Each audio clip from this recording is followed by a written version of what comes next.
Welcome to the Awakener podcast, ladies and gentlemen. This is the Awakener. So glad to have you with me. Sorry I've been away for a week or so. I've been really sick. I'm finally recovered, but I'm very glad to be here. I have a guest with me. My guest is super wide, or double wide, or triple wide, or whatever you want to call him. And we are here today. We're going to lead you through the latest events. So much to talk about. But first, before we start, I just want to direct you to theawakener.ca. On theawakener.ca, you can view all the stuff that I've talked about, which will explain to you what is going on. What we are witnessing is basically a hijack of the Western world by foreign powers, foreign dignitaries, and people who are embedded inside of actually our own citizens who actively are working against us to lead the enemy to the defeat of the Western world. Double Wide, how are you? I'm doing good, man. Thank you so much for having me on. What's new with you? Oh, well, you were sick and watching the news. The rest of us were hard at work and off the couch watching the news in the background. And it's been the craziest couple of weeks. Hasn't man. it? It's been nuts. What is your, first of all, what's your play on what's going on in Israel? Netanyahu seems to be off the chain. So basically, if we analyze the news, first of all, what you're going to get a sense of is that nobody's telling you any kind of truth. Oh, no. It doesn't matter if you're listening to kind of like the east side of the world and their news and what Iran is telling you. Nothing truthful about it. If you're going to listen to like the Israeli side, listening to the US side, nothing truthful was going on. Both know about something underneath the table. Both know about something. This is what I've been trying to explain for quite some time. Both know about a covert plot to take over the backbone of the world. What you are witnessing is a power structure that has existed since 1945. That is, the United States of America is the most powerful side in this war, this struggle. The enemy now has gotten so close to having us that there has basically been a takeover kind of engineered from underneath us involving our prominent political figures, Hollywood actors, politicians, various foreign agents and spies and stuff like that. Okay. And so Netanyahu, getting to the point, is Netanyahu, the Israeli side, they obviously know something's going on. Nobody's telling you because they don't want to tell you. The other side, the enemy, they know that something's going on too, but nobody wants to tell you. And who's the enemy? Really, it's the East. So the communist conspiracy, Iran, China, Russia, they have gone from basically being half the GDP of Canada combined to basically, they're huge. China's massive. China has trillions of dollars of GDP. Russia is back on its feet. Actually, Russia's economy is doing much more better now than it was. Is China's economy propped up, though, on a bunch China's economy is 100% propped up. It's fake. But regardless, both of these countries and nations are much stronger than they used to be back in 1945. So in 1989, I've covered this before, Russia's GDP, half of Canada's. Couldn't pay their bills, couldn't pay their military. How are they going to fight the United States of America and this industrial backbone that has a GDP of, $7.8 trillion? China's GDP at that time was also half of Canada's. How on earth did they get to having whether it's fake or not, or whether it's propped up, or whether 40% of it is fake, how'd they get to having a GDP in the trillions as well? The difference now between the enemy, the communists, that side of the earth, versus the Western industrial side it's very close now. It's a lot closer than it ever used to be.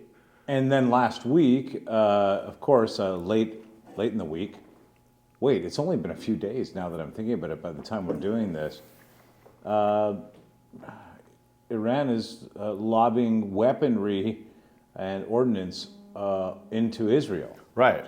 And all this has been planned for quite some time. There has been basically an engineered takeover of the Western world, okay? This is being done economically, underneath the scenes through changing culture, changing what the Western world thinks about kind of things like oil. And one of these things is really interesting. I was going to share this on my Instagram, and I was just talking about this. For example, I'm going to try to bring it up here, but I don't think I'm going to be able to. So this is in 2016. Montel Williams, you can Google this now. Montel Williams held kind of like a discussion about prominent political figures or people who are in think tanks. And one of those was, his name is Dr. Gal Luft. Gal Luft. Yeah, is this the guy that you showed me before? Yeah, so this guy basically was talking about battery technology. We need battery technology. And this whole kind of discussion with Montel Williams was about how batteries are the future. We need to get away from oil and all this stuff. And then Patrick Ho, Hunter Biden, remember we talked about him, was sitting there saying, well, listen, like the truth and reality is that China doesn't have any oil. We need to get our oil from somewhere. Well, how are we going to get our oil? Well, Iran can give us our oil. So everything you're witnessing, Dr. Galoft actually went on to be charged by the United States of America in 2023 for basically helping Iran get access to China's oil markets, for providing them with oil. This is the same thing like Patrick Ho was indicted of, the same thing regarding Iran.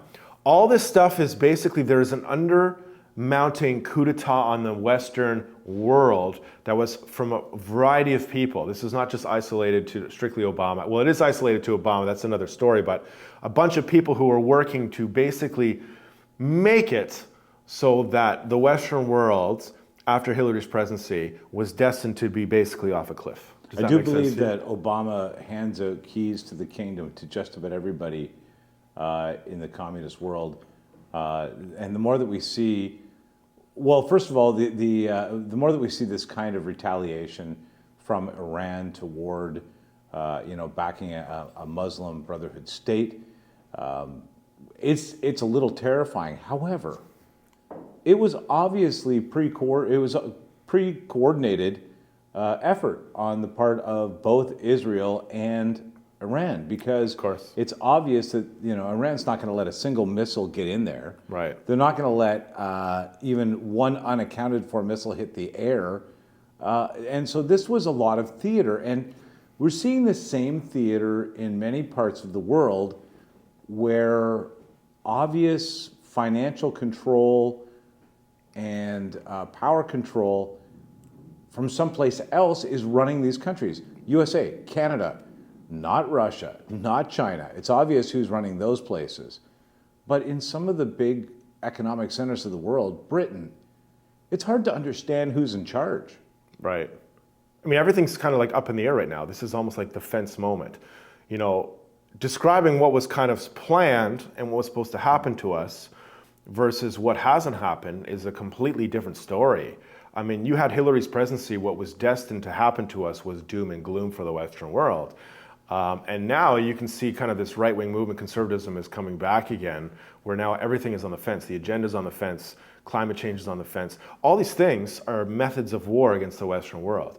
Well, like if you want to attack a nation, right, you can do it from multiple ways. You can attack frontal with the military, but you can also attack from within, which change their ideology. We can change their whole ideology about the word oil and its value and its intrinsic use and how it's horrible by just teaching people climate change, that CO2 is destroying the world. That gets the entire world, or Western world, off of oil, and there's more oil for us. And then we can engineer a war where basically, Saudi Arabia is controlled, Iran is the most powerful, and then China can have all the oil. This is a multifaceted, multi-generational war. And we've gotten used to China using old retired means of energy source.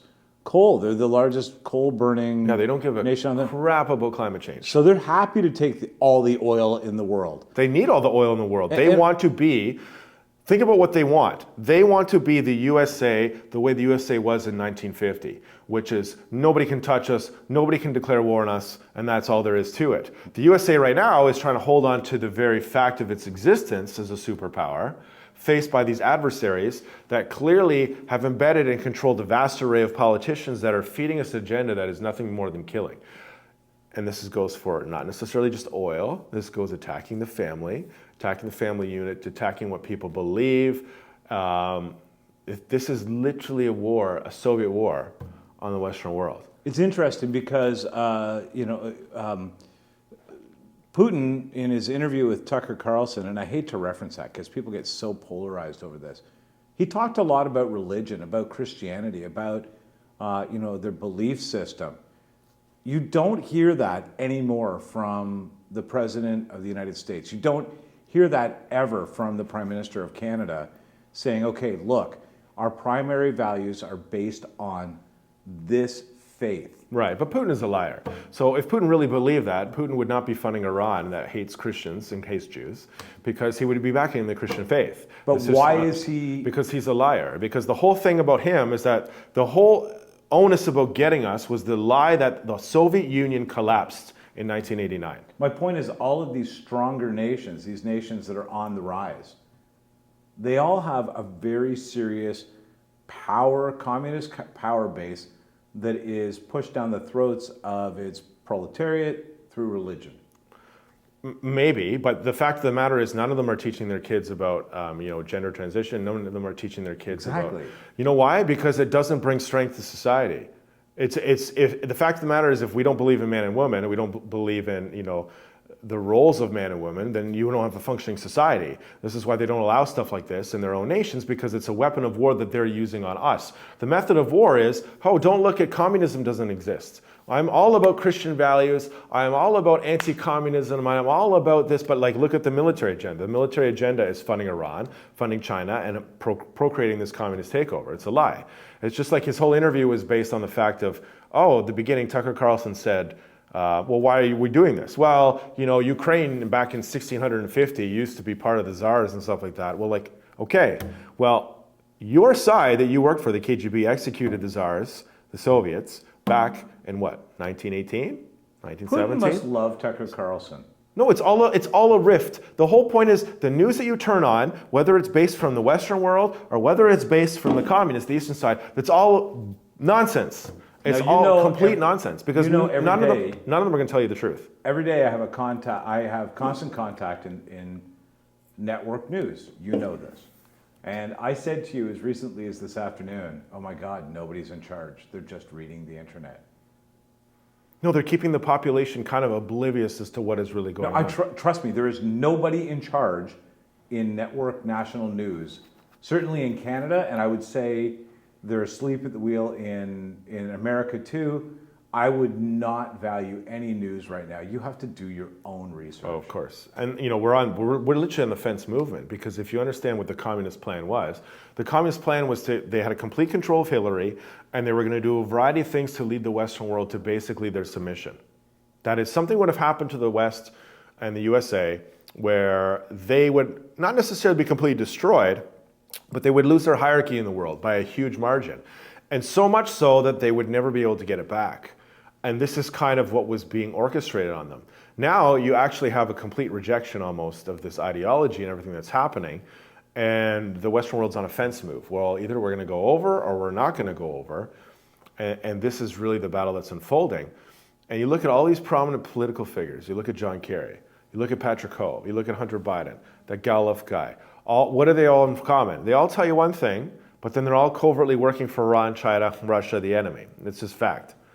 And this is what the Western world is going to realize. This is what our most prominent moment is that we're going to find out the Western world, our politicians, a vast network, not every single one, not everybody is corrupt, but a vast network of them are actually being blackmailed and extorted by foreign powers to do an agenda to kill us from within. Because the enemy, China would love to if China could get away with taking Taiwan tomorrow with no repercussions and no fallout, they would have done it a long time ago. But they can't, because the USA militarily is very, very dangerous. And they can't afford to make a false move, because the repercussions of that false move would be absolutely catastrophic to them.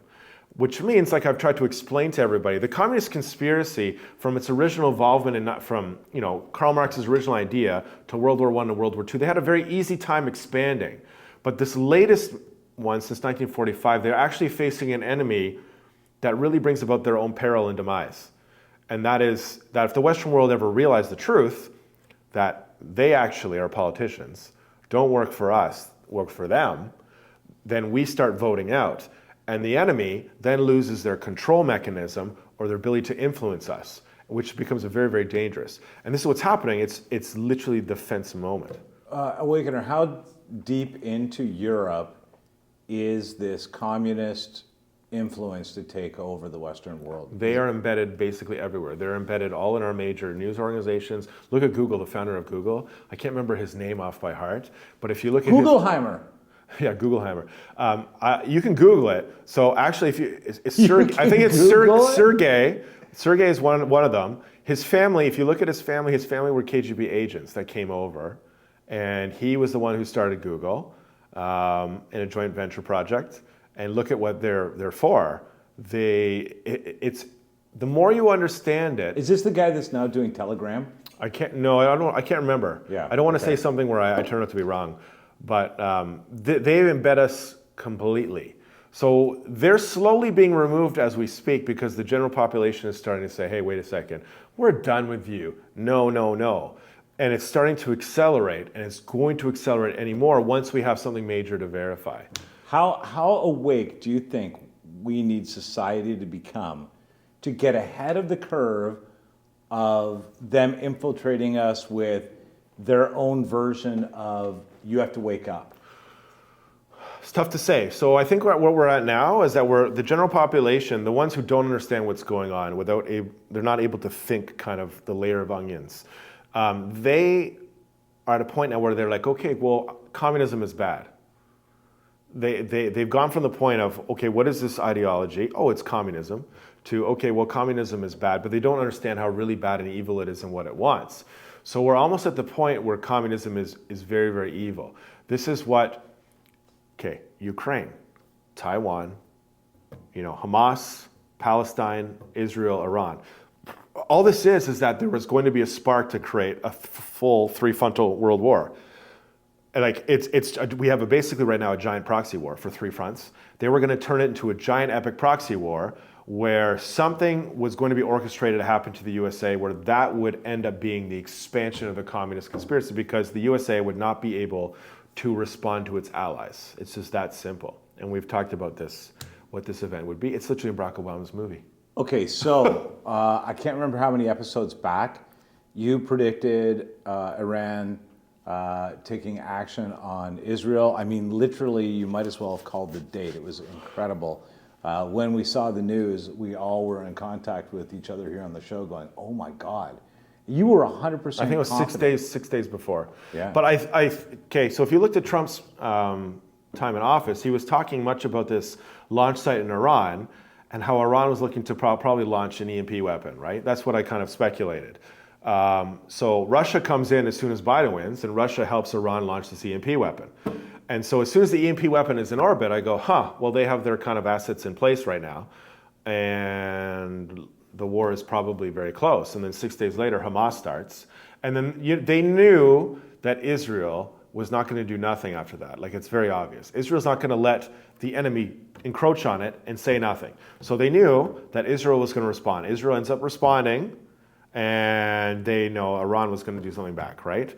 Like, all this is just a giant... The whole purpose of what's happening is to make a full frontal three-tier war. Europe, Middle East, and you're soon going to see Taiwan. Taiwan has been going on for basically 40 years right now, but it's getting to a point where it's very, very bad, and it's almost becoming very, very obvious. So no, it seems to me like that is the next real... That's a tipping point into bringing America, Britain, France, all of these sort of elite powers to the table to fight something. Look, let's do this. Let's wrap this and go to Patreon. Subscribe to Patreon, because what we're going to do now is a good example of what you get when you subscribe. We're just about to dig down a little deeper on this, the Iran involvement now in Israel, and how Netanyahu is handling it. So stick around and we'll do that. amazing. See you there.